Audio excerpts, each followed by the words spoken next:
अस्सलाम वालेकुम। आज का जो हमारा टॉपिक है जो हमने पढ़ना है वो है Christoffel symbols, transformation laws of Christoffel symbols कि इसके ट्रांसफॉर्मेशन लॉ क्या होता है। ठीक है, तो ये सिंपली फार्मूले हैं, इनके जो प्रूफ हैं आगे के ट्रांसफॉर्मेशन लॉ, इसका क्रिस्टोफर सिंबल्स का जो प्रूफ है, जो मैंने ये नीचे ट्रांसफॉर्मेशन लॉ लिखा हुआ है ये वाला और ये वाला, तो इन दोनों ट्रांसफॉर्मेशन लॉ का जो प्रूफ है वो आगे इंशाल्लाह हम करेंगे 2-4 लेक्चर्स में। ठीक है, तो अभी हमने इनका बस फार्मूला पढ़ना है कि ट्रांसफॉर्मेशन लॉ का फार्मूला क्या होता है, या फिर Christopher symbols of first kind और सेकंड काइंड इनका फार्मूला क्या होता है। तो देखते हैं सबसे पहले the symbols P Q R. अब ये जो है इसको हम पढ़ते हैं गैमा, पी क्यू आर। ठीक हो गया, या फिर आप इस तरह भी लिख सकते हैं पी क्यू कॉमा आर। ठीक है, इसको लिखने का तरीका क्या है, इसका फार्मूला है 1/2 करली जी पी आर करली एक्स क्यू प्लस करली जी क्यू आर और करली x p minus curly g p q over curly x r. ठीक है, इसको सिंपली याद रखने का, ये फार्मूला लिखने का बहुत आसान सा तरीका है कि आपको पता होना चाहिए ये तीन आपके पास सिंबल्स हैं पी क्यू आर, इसकी जगह आई जे के लगा लें, जो मर्ज़ी सिंबल्स हों उससे आपका लेना देना नहीं, आपने इसकी बस नोटेशन याद रखनी है। अगर फार्मूला आपसे पूछा जा सकता है या कोई पूछ लेता है तो आपको आसानी से याद होना चाहिए। कैसे कि 1/2 तो लगना ही लगना है, 1/2 लगा लेना है। उसके बाद आपने यहाँ पे देखना है कि पहले सिंबल हमारे पास कौन से मौजूद हैं। यहाँ पर पी क्यू है और थर्ड सिंबल क्या है आर। तो आपने जो पहला पार्शियल डेरिवेटिव लेना, किसका लेना है, पी और आर का। पी को आर के साथ मिला के लिखना है करली जी पी आर ओवर जो बच जाएगा वो लिख लेंगे, क्यू लिख लिया। ठीक है, फिर आपने क्या करना है, इस पी को छोड़ देना है, इस क्यू को आर के साथ मिला लेना है, प्लस करली G Q R over curly x P. ठीक हो गया, इसके बाद जो आखिरी है हमारे पास आर रह जाएगा, तो हमने अब इसको छोड़ देना। पहले हमने पी को रखा और क्यू को आर को साथ मिलाया, क्यू को छोड़ दिया, फिर हमने क्यू को आर के साथ मिलाया, पी को छोड़ दिया। ठीक है, अब क्या करना है, अब हमने इस आर को छोड़ देना, पी और क्यू को मिला लेना, पी क्यू और आर, ये माइनस के साथ होगा। जब हमने इसको नीचे लेना है ना थर्ड सिंबल को, तो फिर हमने माइनस लगाना है। ये बहुत आसान सा तरीका कि आपने यहाँ से देखना है पी आर फिर क्यू आर, यहाँ पे अगर आई जे के हो तो आई के फिर जे के, फिर क्या होगा आई के ओवर के हो जाएगा। तो ये आपने इस तरह से इसको याद रखना। और ये है first kind, Christopher symbol of first kind. जो सेकंड काइंड है उसको हम इस तरह डिफ़ाइन करते हैं कि ये हमारे पास जो फर्स्ट काइंड है इसको अगर आप मीट्रिक टेंसर से मल्टीप्लाई कर दें, मीट्रिक टेंसर हमने कल पढ़ा था कि अगर आप इसको मीट्रिक टेंसर से मल्टीप्लाई कर दें, देखें मैंने यहाँ पे जी एस आर से मल्टीप्लाई किया क्योंकि ये आर आर से कॉन्टैक्ट हो जाएगा। अब एस ऊपर है, पी क्यू नीचे है, तो ये देखें इस साइड पे लेफ़्ट हैंड साइड पे एस ऊपर आ गया, पी क्यू आर, ये सेकंड काइंड है। फर्स्ट काइंड हमारे पास ये थी, जब हमने उसको मीट्रिक से मल्टीप्लाई किया तो वो हमारे पास क्या बन गई, second kind. Are called the Christoffel symbols of first kind and second kind. ठीक है, ये बस फार्मूले हैं। आगे है हमने ट्रांसफॉर्मेशन लॉ इसके लिखे हुए, जे के एम पी क्यू आर, ये वाला इसका एक ट्रांसफॉर्मेशन रूल लिखा है और एक हमने ये सेकंड काइंड लिखा है। ये फर्स्ट काइंड के लिए ट्रांसफॉर्मेशन रूल है, ये सेकंड काइंड के लिए ट्रांसफॉर्मेशन रूल है, इसको ट्रांसफॉर्मेशन रूल कहते हैं। ठीक है, ये हमने प्रूफ करने हैं आगे, तो इसको बस अभी एज़ इट इज़ आपने बस पढ़ लेना है, अभी इसको करने की ज़रूरत नहीं है, क्योंकि हम जब इसका प्रॉपर प्रूफ करेंगे तो फिर आपको ये समझ लग जाएगी कि ट्रांसफॉर्मेशन लॉ कैसे बना है इसका। ठीक है, क्रिस्टोफर सिंबल्स का ट्रांसफॉर्मेशन लॉ कैसे बनता है वो हम देख लेंगे।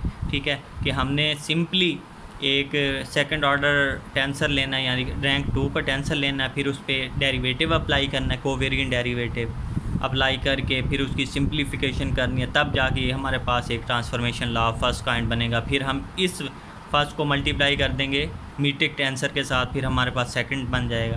तो ये जब हम प्रूफ करेंगे तब हम इसको देखेंगे। तो ये आपने बस जस्ट पढ़ लेना है कि आपके पास लॉ ऑफ क्रिस्टोफर सिंबल्स हैं फर्स्ट काइंड का और सेकंड काइंड का, और ये आगे कुछ क्वेश्चंस में यूज़ भी होंगे, तो इसलिए हम इसका प्रूफ लाजमी करेंगे। ठीक है, वो आगे करेंगे।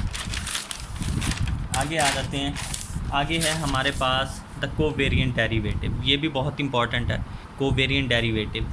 अब कोवेरिएंट डेरिवेटिव का भी प्रूफ है कि ये कोवेरिएंट डेरिवेटिव बना कहाँ से, तो वो बनता है, ये जो पीछे हमने Christoffel symbol of second kind देखा है ना, जो ट्रांसफॉर्मेशन लॉ था, इससे बनेगा।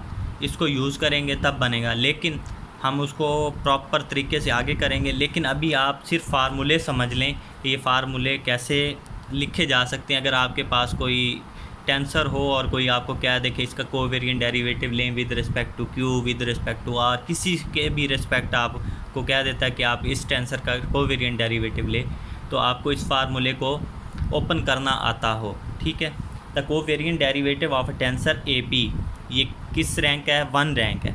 तो हमारे पास क्या हुआ? वेक्टर हो गया ये, या tensor of rank 1 with respect to x power Q.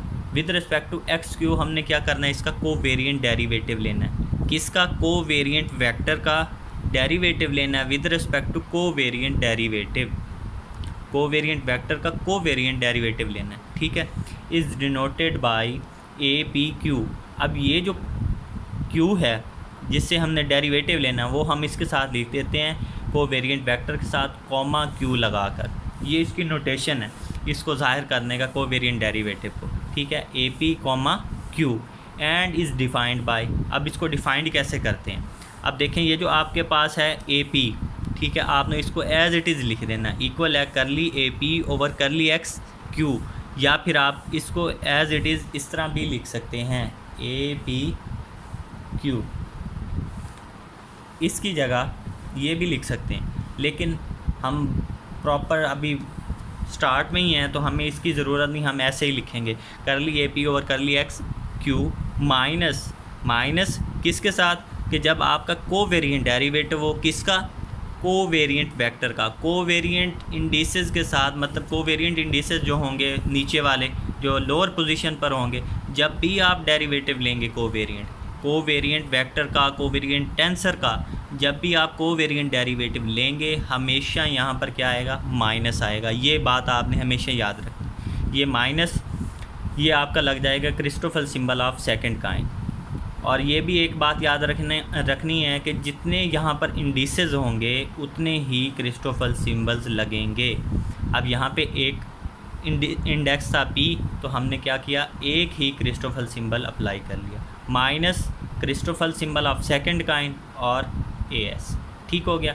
अब ये S आ गया, ये एक हमने इंडेक्स न्यू इंट्रोड्यूस करवाना है। क्या करना है? न्यू इंडेक्स इंट्रोड्यूस करवाना है। पी क्यू नीचे हैं दोनों, एज इट इज़ नीचे आपने लिख देने हैं पी क्यू, एस ऊपर नया और इसके साथ भी एस लग जाएगा। क्यों? जब आप एस को एस के साथ कांटेक्ट करेंगे तो वापस आपके पास ये चीज़ बन जाएगी। ठीक हो गया। तो फिर इसकी तो वैल्यू ख़त्म हो जाएगी ना।